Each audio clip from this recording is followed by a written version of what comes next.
Hundreds of schools are closed in Myanmar's Rakhine state after several days of clashes between troops and armed men. It's raised concerns in a region that has seen simmering ethnic tensions over the last 4 years. Scott Heidler's following that story from neighbouring Thailand. In the latest fighting, 12 people have been killed.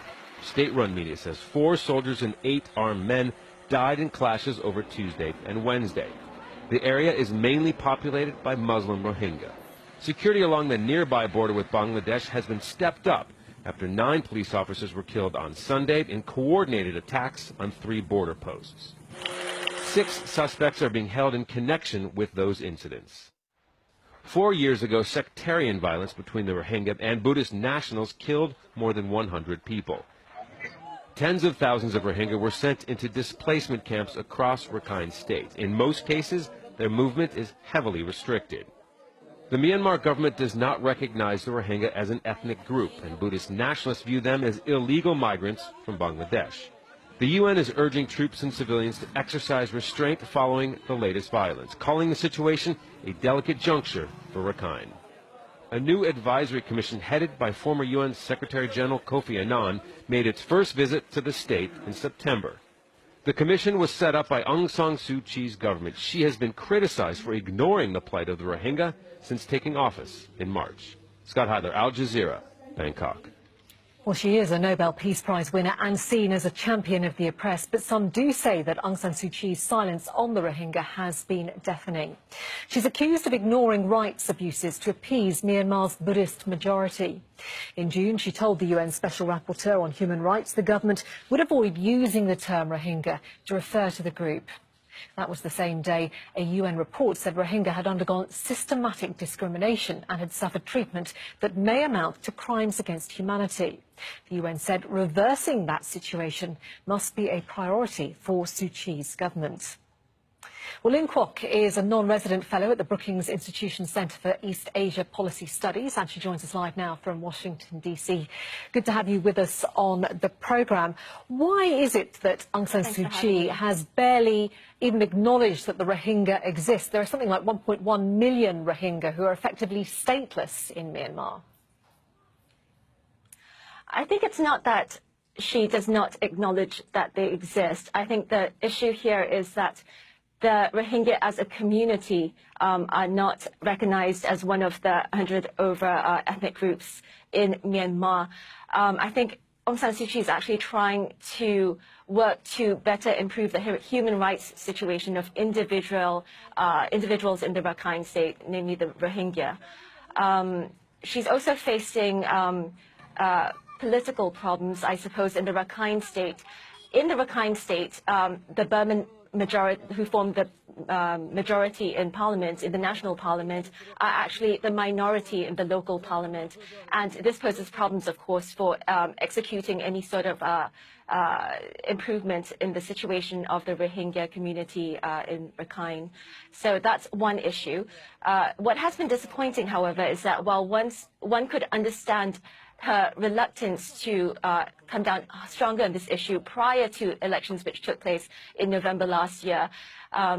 What's been disappointing is that since those elections and since her government took over in March of this year, there's been painfully slow progress in respect of the community who actually face very adverse and problematic living conditions. Yeah, I think it's come as a surprise to some people internationally that Aung San Suu Kyi, of course, who's regarded as a heroine for championing the oppressed, for pushing for democracy in Myanmar, but who's not able to actually help the oppressed in her own country. You know, I think some people internationally might have thought, well, hang on a minute, her halo has slipped somewhat. Is she getting any international pressure over the state of the Rohingyas? I mean, she is getting a huge amount of international pressure. I think, you know, very soon her honeymoon will be over insofar as this issue is concerned. But I think she has some legitimate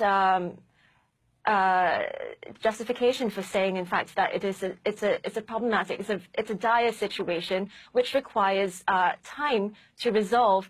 And so, if we look at the situation in the Rakhine state, it did not happen overnight.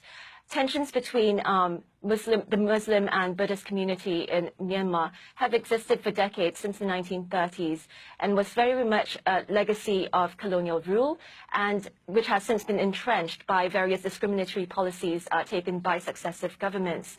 Now, these tensions erupted in violence in May 2012, and in the Rakhine State and elsewhere, and it's a problem that requires some time to resolve. But certainly that's cold comfort for the community of Rohingya living in Rakhine State in segregated camps, who face restrictions to their freedom of movement, who lack access to basic health care, to education, to basic sanitation, and who have the right to even marry curtailed.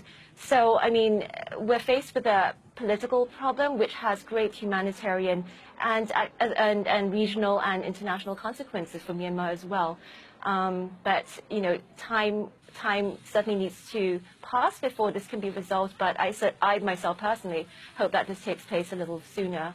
It's bad not only for Myanmar in terms of its domestic situation, but also its regional situation. Yeah, I mean, it's clear that all these disputes are going to take a long time to overcome, and the diplomacy needed is going to be very great. How do you see things playing out at the moment? We've seen renewed violence in Rakhine State. How do you see things progressing from here? I think the renewed violence is very problematic because it's violence Aung San Suu Kyi herself has said that we're not going to be pointing fingers at anyone until we have solid evidence of who's responsible for such acts. But already there's been speculation that it is Rohingya militant groups who are responsible, and the militant group that some communities, including a senior official in the Rakhine State, have pointed the finger at, has been dormant for a couple of decades now. But this accusation that the responsible group is a militant group feeds into the overall narrative that the Rohingya community are a dangerous community, and for whom Myanmar should not be a home. Ling Kwok, good to get your analysis of the situation. Thanks for your time. Thank you. Now, there's heightened security in Beijing following a